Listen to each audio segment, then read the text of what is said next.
There is a chance that I can figure out where you live based on what you were wearing last Sunday. And to be fair, I hope you were not wearing shorts in Spruce Meadows. What a downpour. What was the impact of that downpour? Who did not want to get their pants wet and who went all in the rain? Coming up in this episode of The Horse Show. But first, your quick strides. Few horses win at 5-star level and far less do it at the age of 20. For Gentleman van het Veldhof, that era now has come to an end. Robert Whittaker has retired the bay stallion at the age of 20, and earlier this year, at that very same age, the stallion won a meter 50 class in Amsterdam. Before Whittaker, he competed with Mark Houtzager, with Tim Gradley, and his first rider was Koen de Waele, who now has him back in his field at home.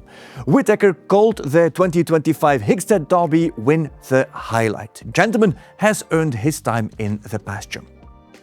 Great news for Gerrit Nieberg. He has his grey back. Blues Davilin, who won with the Nieberg the 2023 Leipzig World Cup, had moved to Max Kühner. And then the owner called out of the blue and the horse came home. The two have already won their first meter 45 class together in Kronenberg. And there is more good news for Nieberg.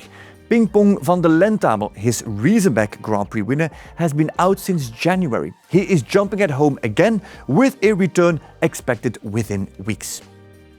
Brazil has named its team for the World Championships in Aachen. Leading the riders is Rodrigo Pessoa, aiming at his 7th World Championships.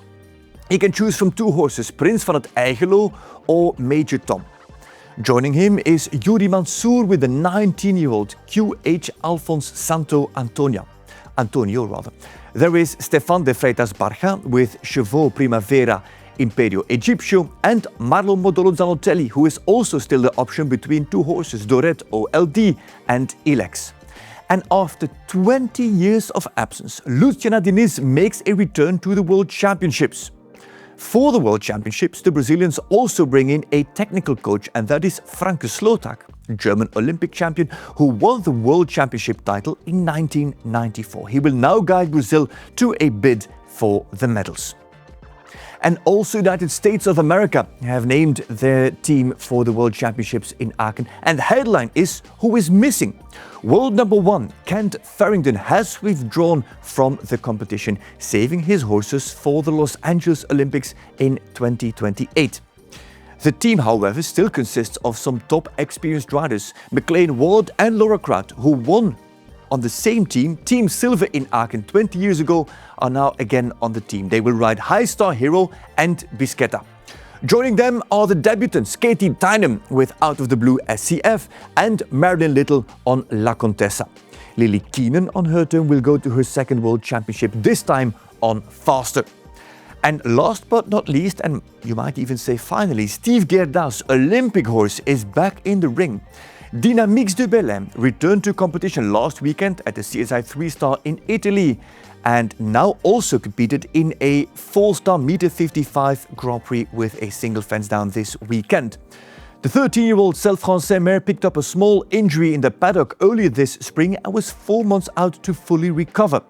The mare's record speaks for itself. European champion in Milan 2023, Olympic silver medalist in Paris 2024, and likely Steve Gerda's number 1 option for the World Championships in Aachen this August. She is back. Now only one question, is the timing feasible?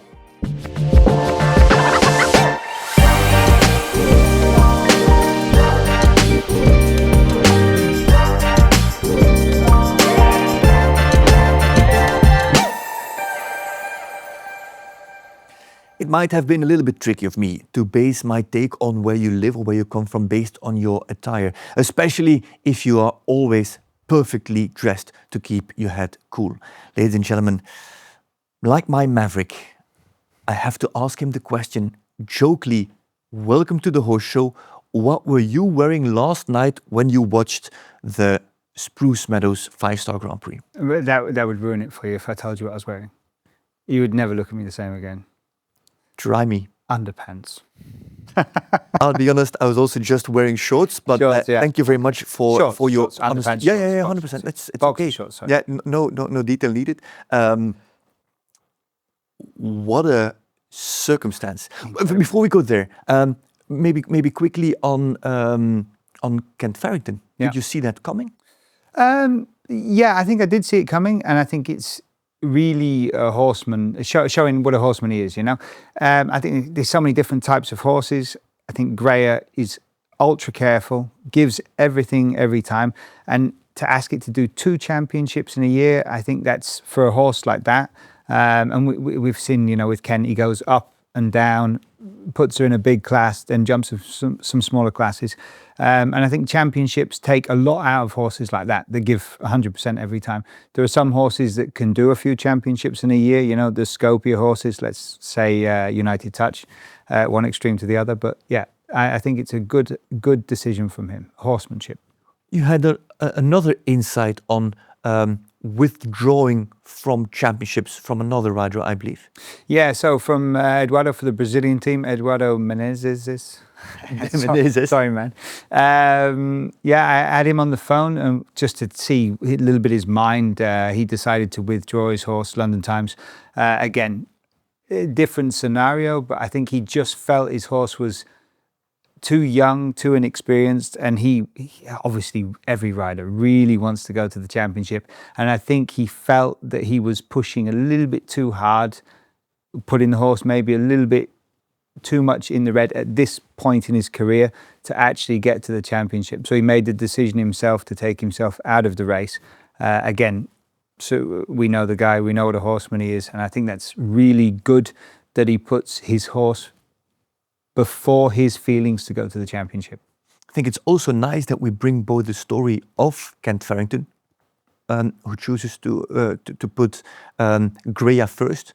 The De Menezes story wouldn't have made a headline, but it is, because everybody will be talking about the 5 that are going. Yeah. Now we can also talk about the 6th or the 7th or the 8th that isn't going, because they say it's just too early. That's a story that otherwise wouldn't get covered. Don't forget, both these guys probably long-term thinking about the Olympics as well. I mean, I think it's going to be at home for Farrington, and Eduardo, his horse, will just be coming to the right age at that moment. So it's long-term thinking, I think. You told me that for Eduardo it was a tough choice, of course, because of, or what did he say? Was it the only chance to ride a championship in Aachen? In Aachen, yeah. Only I mean, to ride a championship is special, but to ride a championship in Aachen is like everybody's dream, isn't it?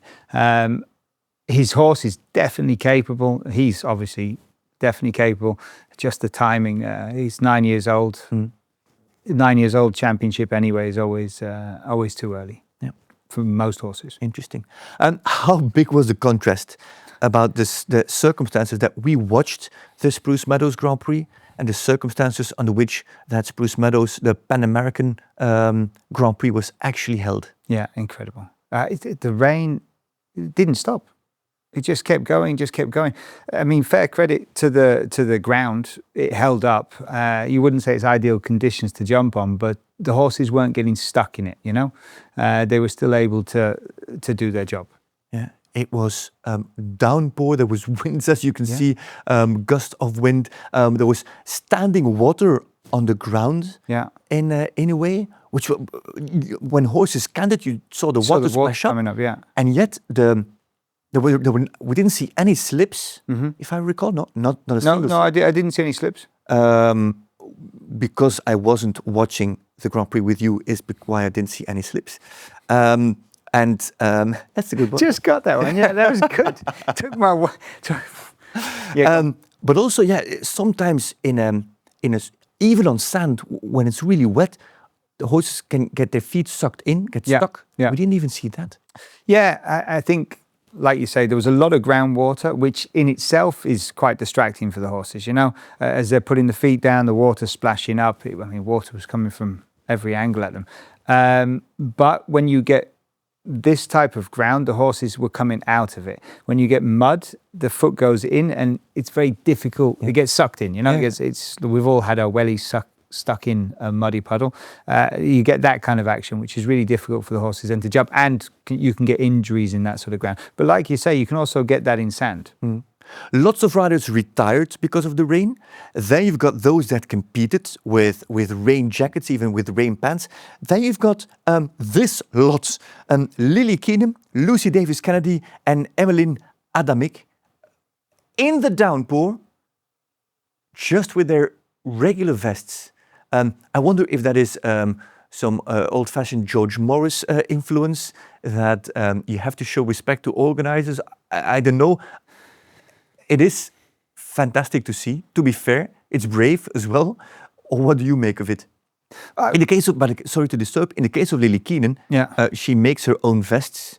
It would be a pity to ruin them under a rain jacket. Yeah, maybe. I get it. You know, point one, the rain clothes we wear, the pants, the jackets, they're quite clumsy, you know. I never liked wearing the rain clothes. I never liked competing in the rain either, just to make that clear. But the rain pants, they're quite big, they're quite clumsy. You can get a bit slipping with the saddle when they get wet. And the jackets, the rain jackets, I used to get so hot under them, you know. I was nearly as wet if I wore the rain jacket with the sweat coming underneath, as if I put a rain jacket on. So I understand, probably Lily doesn't sweat as much as I did, but yeah, I get it. That's the impact of rain attire or rain vests when it's raining. On riders, what's the impact on horses? You have the experience of riding in the rain. You're British. Yeah, you know, every horse is different, and we saw it in this class actually. Some horses come in the ring, they get more careful, more awake. They don't like the footing, and they become more alert. Some horses hate it; they feel very unstable. I think certainly when a horse takes off, if the ground's wet, they don't get the same traction. You know, so when they push, certainly on the back legs, and you get a little bit of slippage, they don't have the same jump. I think the effect on riders, for me, the interesting thing was I saw that less experienced riders doing more.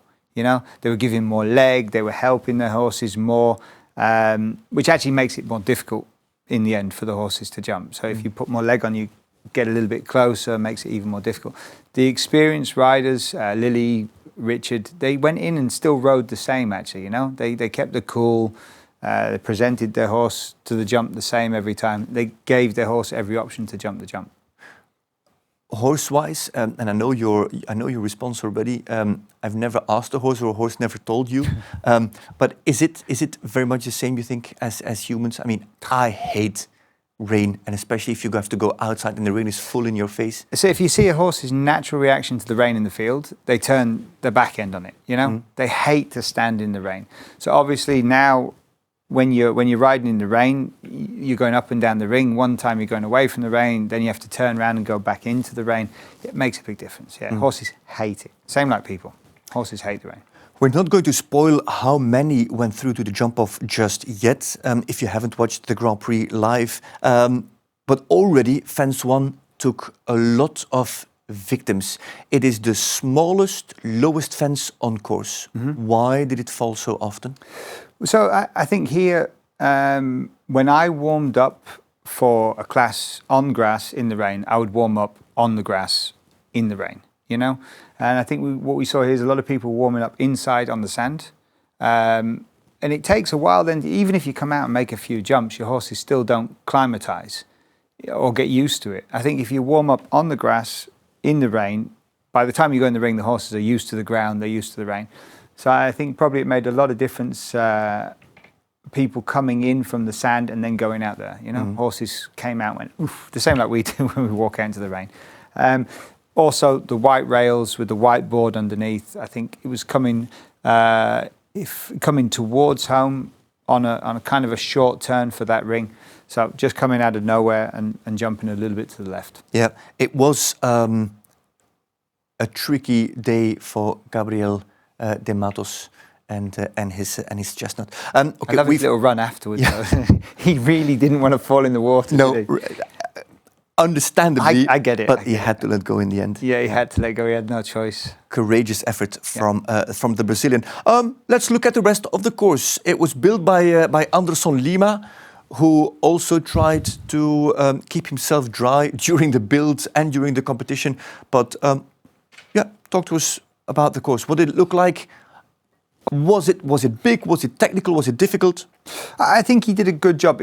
Obviously not the biggest course we've seen, not the most technical, which is correct for those weather conditions, you know. What he has done, I think number one here, we've already discussed, long run to 2. Still took a few victims, 1 and 2. I think, like we said, horses getting climatized to the ring. Then coming round to number 3, the vertical, didn't claim too many victims. Oxer number 4. Yeah, that was where it started. Horses, I think the in-gate was here, and that's going to play a big part through the whole course as we go further. So turning away then from the ring, again, in that sort of conditions, all the horses want to do is go home, you know, when it's raining like that. So I think in this course that played a big part as we go further. So you're turning away from home to jump this oxer. It was 4 strides then to a skinny brown vertical, which is anyway difficult to jump. But if you saw that area, there was a lot of groundwater as well in that area.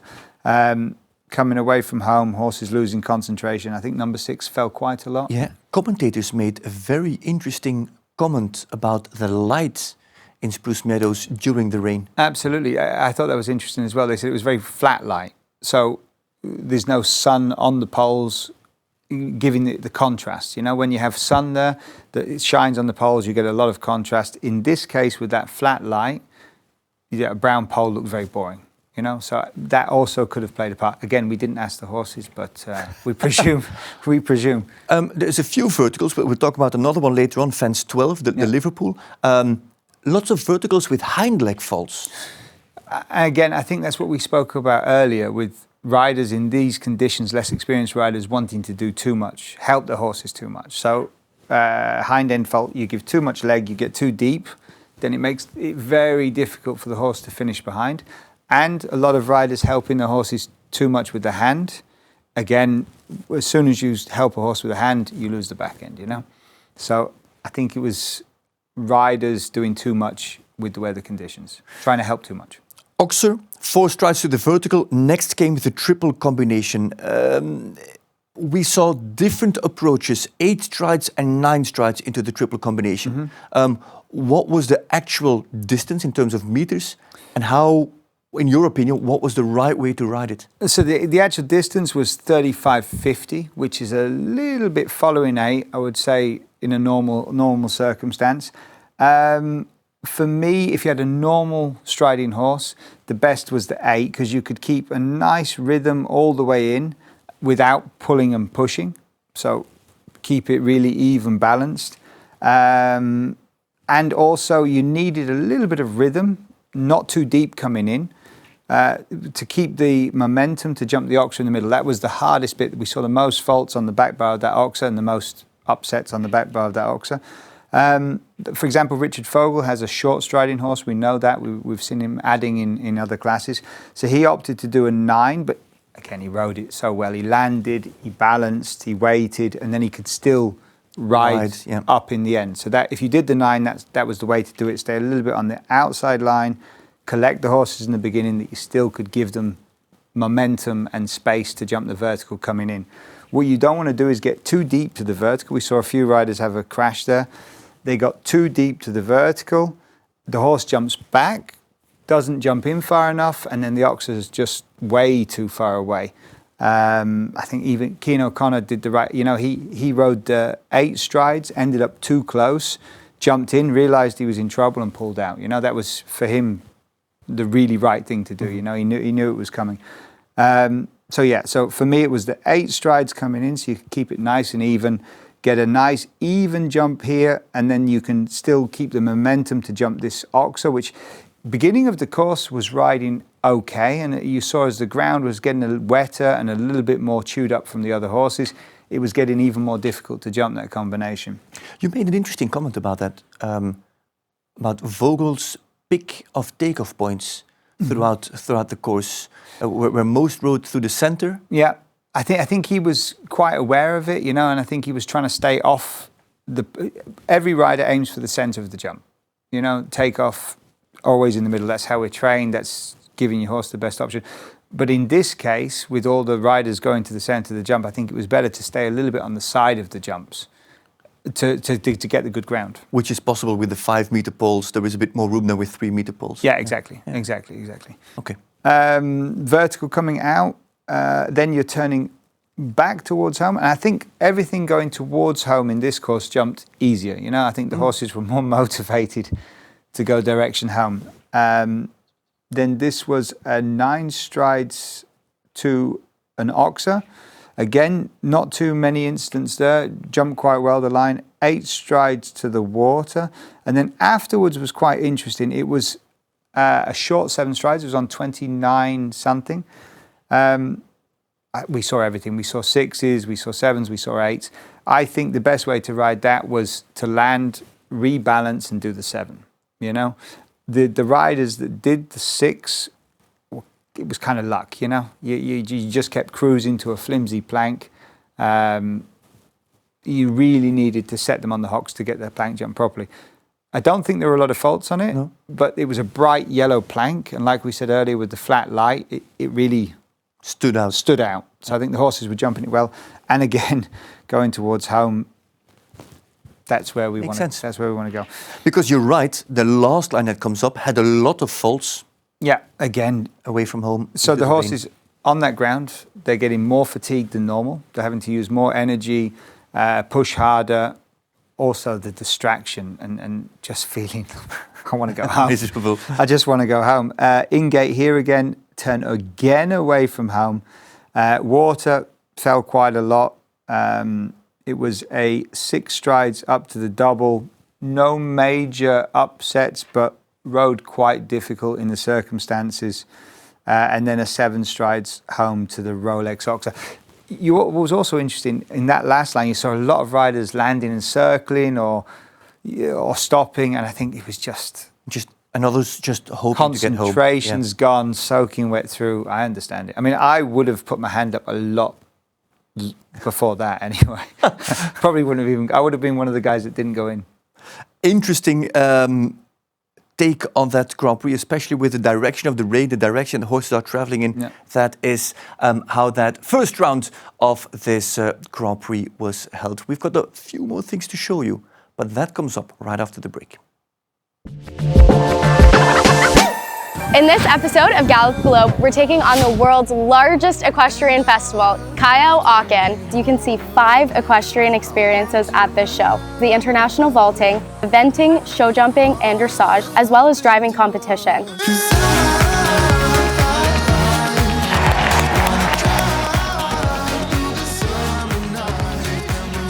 The atmosphere, it feels just amazing. It's been a dream to come here, so to win here is even more special. It's thrilling, exciting, and not one you want to miss.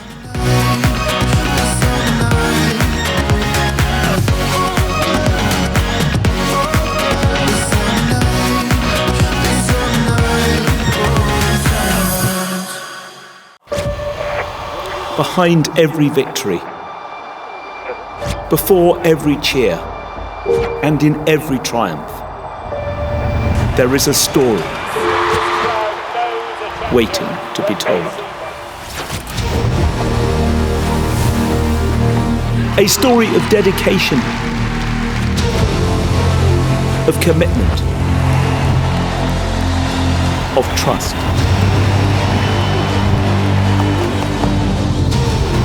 It's about all the chapters written away from the spotlight. The storylines that extend far beyond the sport.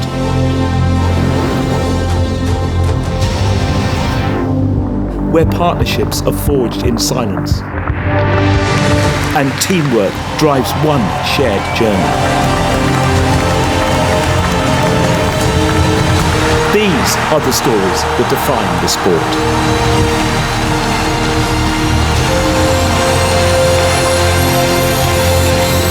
And now, a new chapter begins.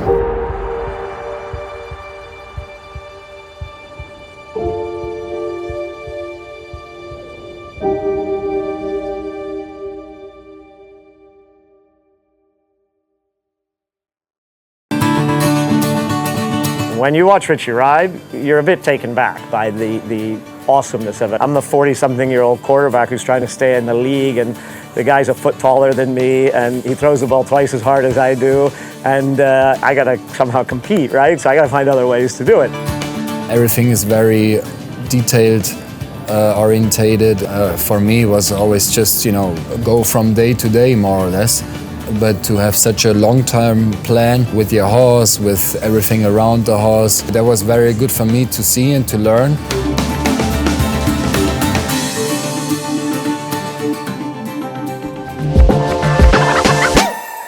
Welcome back, ladies and gentlemen, to the Horse Show. I feel like I owe you an apology.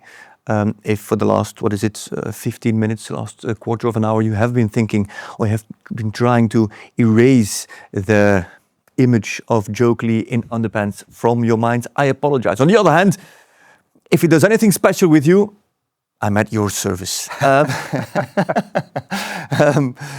If you only join us just now and you don't get the essence of the joke, you can watch the full episode back in the archive for free, so don't worry, that joke is not lost. Vaclav Stanek has made an incredible rise through the ranks of show jumping in the last 2 years. He's been on incredible highs. Unfortunately for the man, 2 very unlucky 5-star Grand Prix in a row. Yeah, unlucky. I think it was 2 fantastic rounds to watch. The first Grand Prix 2 weeks ago, you kind of saw the time fault coming. On a new horse. I think the time wasn't very short and he just took his time way too much. This one, come on, weather conditions. A really good horse. I think he's an amazing rider. With those weather conditions, I would have been very happy with that result. 0.08 outside the time allowed. That's nothing, is it? Vaclav Stanek. As unlucky, but he already had something in the bag. This is 2 weeks ago. Let's have a look at Mark Bluman 2 weeks ago in the sunshine. Smile. High fives.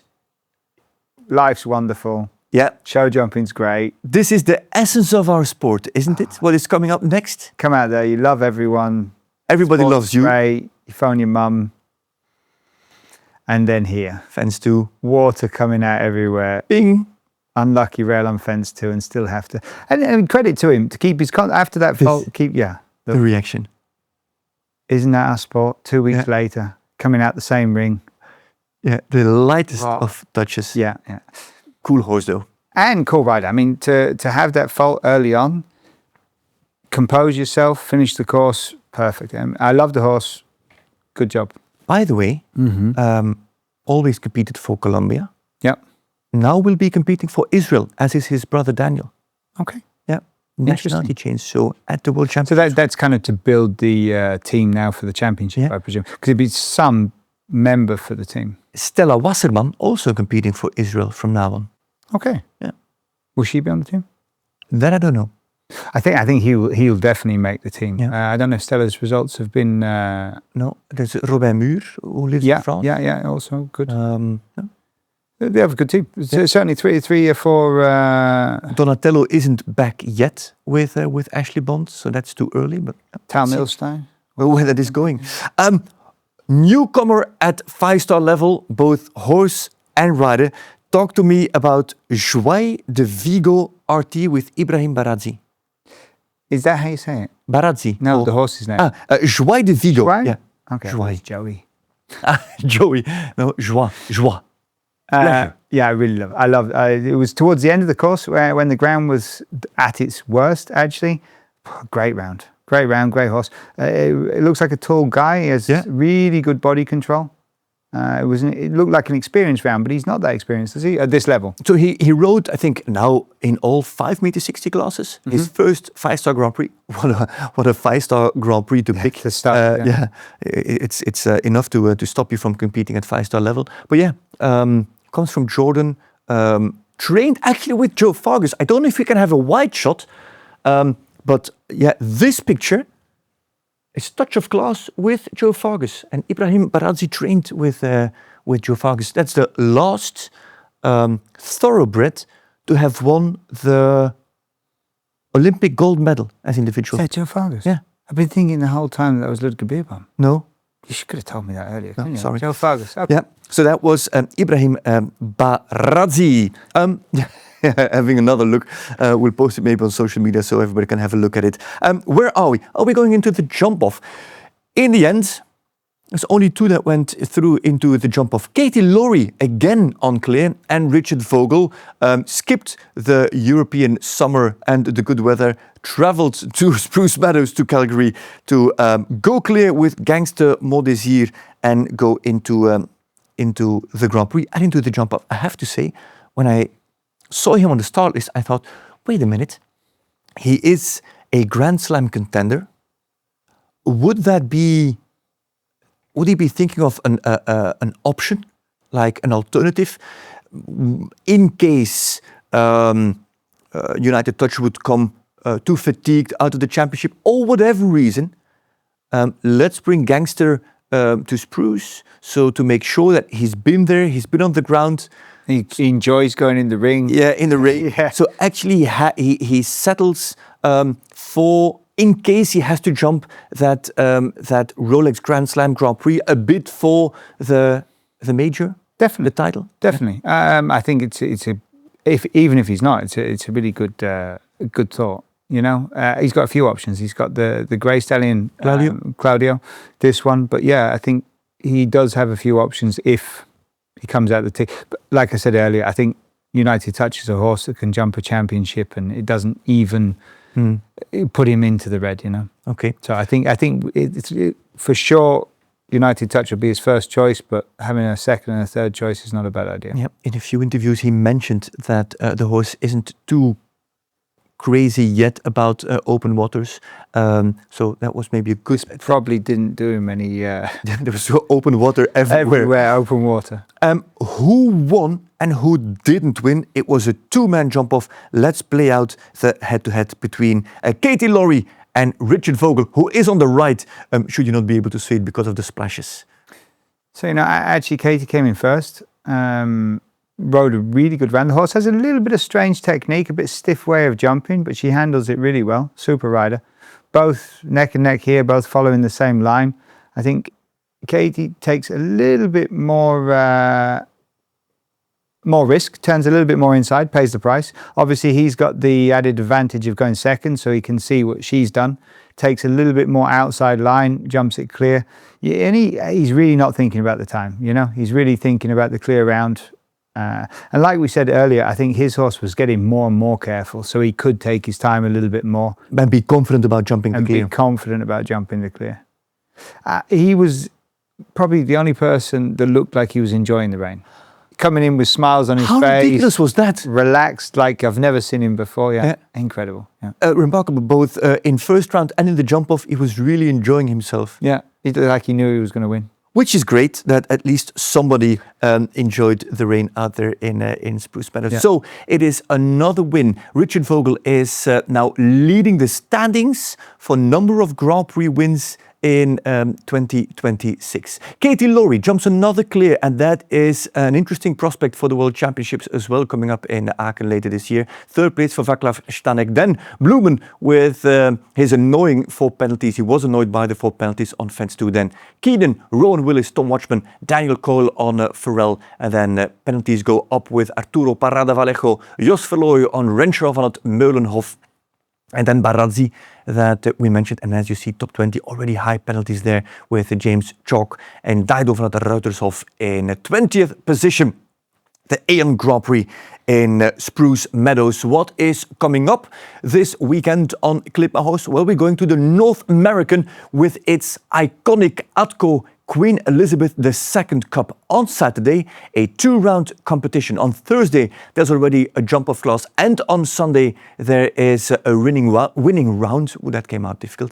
A winning round competition. The times that you see are local times in Spruce Meadows, Calgary. But Saturday, noon in Calgary, that'll be 9 o'clock-ish in Europe. The Atco Queen Elizabeth II Cup, that is actually the fourth of those 4 5-star classes or 5-star weekends before we go to the Grand Slam weekend. What is that in September? And that Queen Elizabeth Cup, that is really something very, very special. Joe, it's better weather next week, I think, for them, isn't it? I really hope so. But I saw images of Friday and Saturday, and then the weather was perfect. Yeah. They called it the June monsoon. The June monsoon. Was that was really good. I love the commentators actually. I love their honesty. You know, they were calling. Why do you love it? Why do the both of us love it? Because things were going wrong, and they were just saying what was going wrong. Truthfully, you know, some of the commentators call it a misunderstanding, or you know, that was a bit unlucky. They were just saying, yeah, he missed. If he used, oh yeah, he definitely missed there, and they were having fun with it.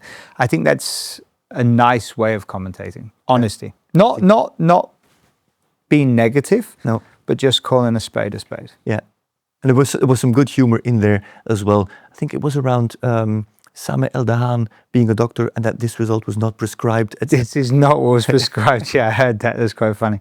And then they showed a lot of the faults from the day before, and I think that's also relevant and interesting. Really good production. Yeah, I enjoyed it. Super. There is one more of those Grand Prix and that great production coming up next Saturday. So if you have the time, make sure to tune in. It is on Clip My Horse. Joe, the weather is a bit lighter, a bit nicer, a bit cooler over the weekend. Are you back in the white breeches competing? Yes, I am. I'm going to Bonheiden with a few horses. My son's also coming with me. Yeah, and then the week after, keep going. Keep going. I'm enjoying it.